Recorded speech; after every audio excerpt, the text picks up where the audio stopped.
오늘의 말씀은 로마서 16장 1절에서 마지막 27절까지의 말씀입니다. 오늘 우리가 로마서 마지막 장 말씀을 읽었는데 읽으신 것처럼 인사, 문안, 그리고 마지막에 짧은 축도로 이렇게 말씀이 되어 있습니다. 그래서 연구하는 사람들은 16장이 원래 로마서에 안 들어가 있었던 거 아니냐, 이런 얘기들을 하기도 합니다. 자, 오늘 이 말씀 가지고 우리가 세 가지 같이 살펴보는데요. 첫 번째로 혼자 할 수 없다. 혼자 할 수 없다는 것입니다. 자, 이 학자들이 16장이 원래 로마서에 없었던 거 아닌가 이렇게 얘기하지만 근래 들어서 엄청나게 중요하다. 왜 그러냐면 여기에 있는 이름들 때문에 그래요. 근데 이름들을 보니까 바울이 혼자가 아니었구나 라고 하는 것을 우리가 특별히 더 알 수 있습니다. 성경에 기록된 복음의 일은 빙산의 일각입니다. 바울은 신약 성경에 많은 편지들, 거의 반절쯤 되는 편지들을 썼고, 그리고 사도행전도 읽어보면 반절 이상이 바울 이야기죠. 자, 그런데 그래서 우리가 이 한정된 정보, 기록된 성경의 이야기 속에서 바울의 이야기가 많기 때문에, 바울과 관련된 부분이 많기 때문에 바울 한 사람에게 집중하기가 쉽습니다. 하지만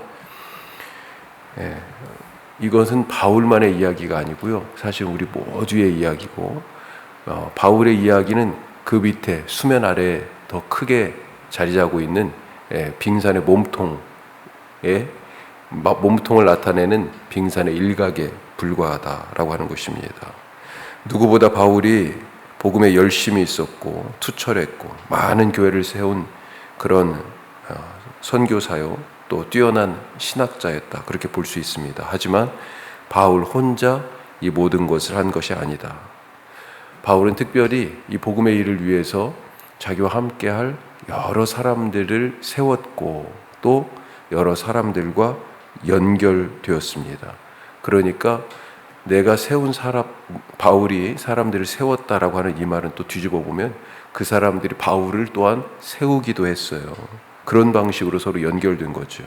오늘 말씀 3절부터 나오는 브리스가와 아굴라, 브리스길라라고 보통 또 얘기하는데, 이 부부 같은 경우도 바울을 통하여 세움을 받기도 했지만 이 브리스길라와 아굴라 때문에 바울이 큰 도움을 받고 복음을 전하는 일에 그런 귀한 그런 역할을 담당한 사람들이었다, 그렇게 볼 수 있습니다.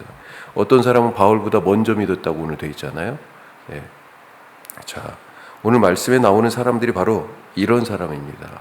전부 몇 명의 이름이 언급됐냐면 26명이 이름이 언급됐어요. 그 중에는 바울의 친척들도 있었고, 바울이 내 어머니처럼 여기는 루포의 어머니, 마가복음은 알렉산더와 루포, 이 두 사람 이야기가 나오는데 그 아버지가 누구냐면 구레네 사람 시몬입니다. 그렇게 연결이 되는 거예요. 자, 그러니까 원래 구레네는 어디냐면 지금 북아프리카에 있어요. 북아프리카 리비아 쪽인가, 거기 지중해 해변 가까운 곳에 있어요. 거기에 살고 있던, 거기 출신이었던 구레네 사람, 이 하여튼 무슨 이유인지 예루살렘에 왔었잖아요. 그리고 예수님의 십자가를 졌고 지금 그 가족들은 어디에? 로마에 살고 있는 것입니다. 자, 그러니까 여기 안에는 그런 여러 동역자들 뿐만 아니라 믿음 안에서 알았던 사람들, 그리고 이런 사람들이 다 출신 성분을 나눠보니까 지금 유대인도 있고요, 로마 사람도 있고요, 또 다른 곳에서 로마로 온 이방인들도, 그러니까 유대인, 광범위하게 이방인이 있고, 또 남자도 있고 보니까 여자도 있고, 또 자유인도 있고 노예도 있어요. 이름만 보고 어떻게 아냐? 오늘 여기 그 목록에 예를 들면 아리스토블의 권속에게 문안하라, 10절 말씀이죠, 끝에. 그 다음에 11절에 보면 나기수의 가족 중 주안에 있는 자들, 그리고 이런 사람들은요, 사실은 그 나기수라고 하는 사람은 예수를 안 믿은 것 같아요. 하지만 그 집에 있는 노예들을 얘기하고, 아리스토블, 이 황제하고 연결된 혈통이거든요. 자, 그런데 이 사람들도 그 집에 있는 권속, 그 집에서 일하는 사람들, 그렇게 지금 볼 수 있다는 겁니다.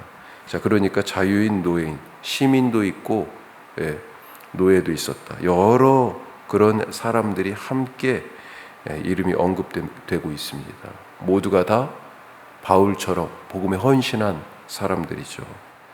바울이 복음 전파에 위대한 일을 할 수 있었던 것은 그와 함께 하고 있는 이와 같은 이름에 그리고 때때로는 그 이름이 알려지지 않은 그냥 그 집에 있는 사람들이라고 불려지는 그런 교회 공동체 때문이다라고 하는 것입니다. 우리가 알다시피 교회는 한 개인을 결코 뜻하지 않습니다. 교회는 예수 믿는 사람들의 공동체예요. 바울은 그래서 교회를 예수님의 몸 이렇게 비유했죠. 각기 다른 여럿이 한 몸이 되어 하나의 목표를 위해 움직이는 것, 그것이 바로 교회입니다. 자, 그러면 어떻게 우리가 한 몸인 것을 압니까? 이렇게 서로 연결되어서 같이 함께 복음의 일을 감당하는 한 몸인 것을 어떻게 알아요? 바로 우리 내일 예배 중에 있을 성찬의 떡을 떼면서 그런 일이 있는 거죠. 우리 개신교회는 매 주일마다 성찬 행하지 않지만 가톨릭 교회는 사실 매 주일마다 성찬을 행해요. 원래 우리 교회 전통은 매 주일 성찬을 행하는 것이었습니다. 이 말씀과 그 다음에 성찬의 예전이 같이 함께 선포되고 보여짐으로 인하여서 우리가 그리스도 예수 안에서 하나다라고 하는 것을 늘 예배를 통해서 경험했던 거죠. 우리에게도 사실은 그와 같은 부분들이 마음속에 우리 예배 중에 더 많이 담겨져야 할 그런 필요가 있습니다. 자, 그렇게 떡을 떼고 나서 어떻게 합니까? 함께 예수님이 우리에게 맡겨주신 일을 하는 거죠. 함께 봉사하고 함께 교제하고 함께 훈련받고 함께 전도하고 함께 가진 것을 나누면서 그렇게 복음의 일을 하면서 우리가 서로 다르지만 하나의 몸, 예수님의 몸, 교회구나 라고 하는 것을 알게 되는 것이죠. 이 교회의 삶이 서로를 세우는 것입니다. 바울이 지금 오늘 말씀에 나온 이 사람들을 세웠듯이 이 사람들은 바울을 또 세운 사람들이에요. 위대한 한 사람이 교회를 세우는 것이 아니라 모두가 함께 연합할 때 예수 그리스도의 몸인 교회가 서는 것이다 라고 하는 것을 우리가 잊지 말기를 간절히 바랍니다. 여럿이 함께, 바울이 혼자가 아니었어요. 복음의 일이 함께하는 교회로 있으면서 이렇게 놀랍게 일어났다 하는 것을 우리가 잊지 말고 오늘도 예수님의 몸인 교회로 서로가 연결되어 떡을 떼는 마음으로 그렇게 살아가시길 바랍니다. 자, 두 번째로 떠나라 그렇게 말씀하시네요. 떠나라. 자, 예수님은 세상에 당신을 드러내시는 방법으로 선택한 것이 있는데 그게 바로 교회예요. 왜 그렇습니까? 교회는 예수님의 몸이니까. 세상에 예수님이 내가 여기 있어 하고 임마누엘 너희와 항상 함께 하겠다라고 하신 그 약속을 지키는 방식이 교회를 통하여서라 그렇게 말할 수 있습니다. 자, 이런 점에서 오늘 말씀은 반교회적인 심각한 죄에 대해서 말씀하고 있는 부분이 있어요.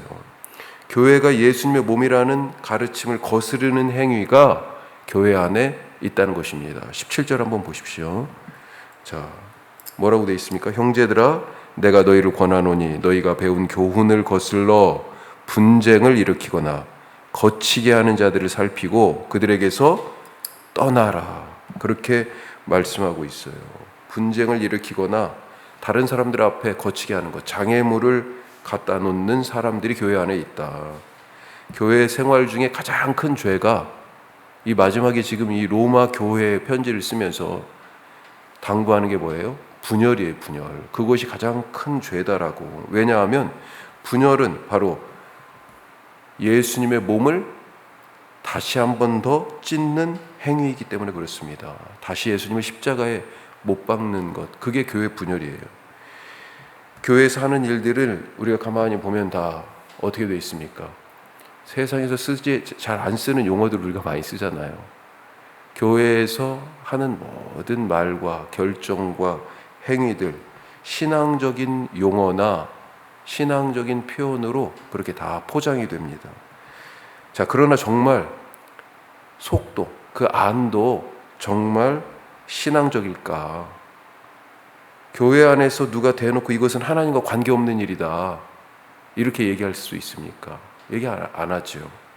모두가 다 뭐라고 그래요? 그거 하면서 이거 하나님을 위한 일이야.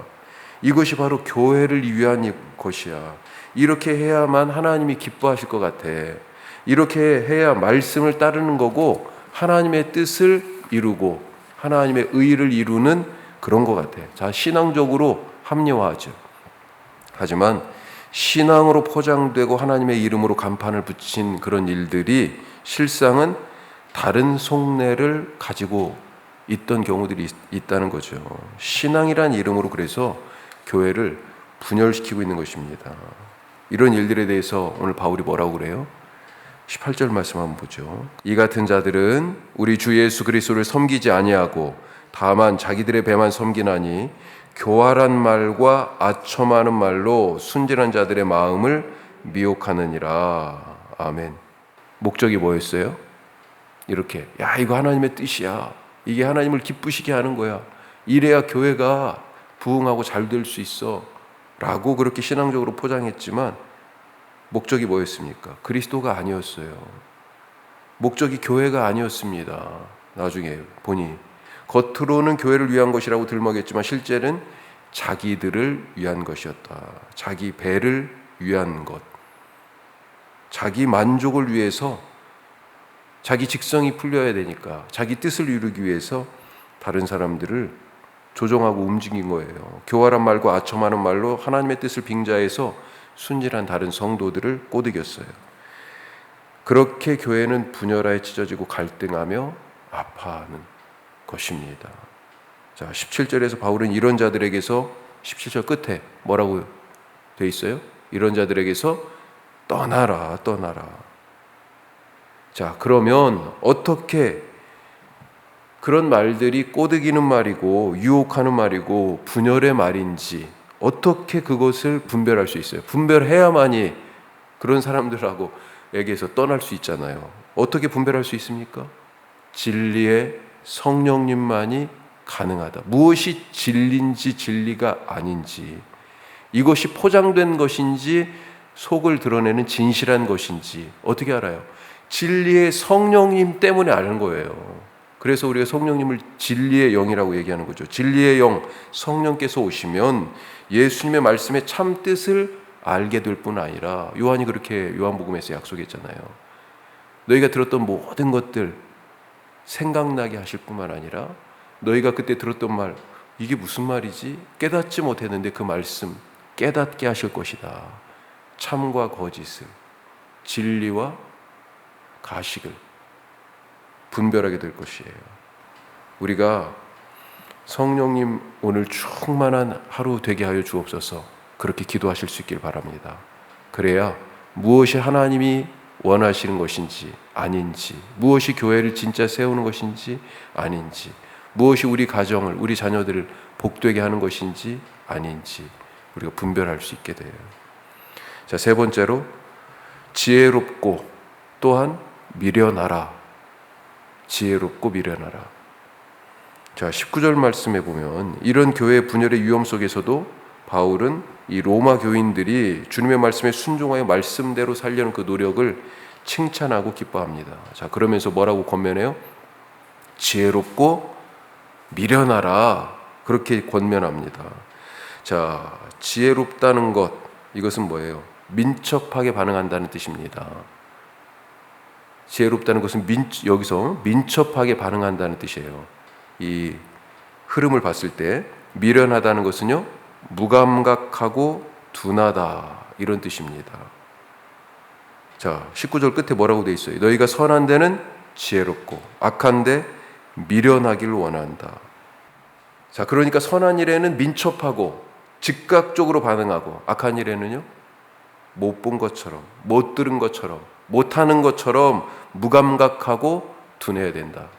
다시요.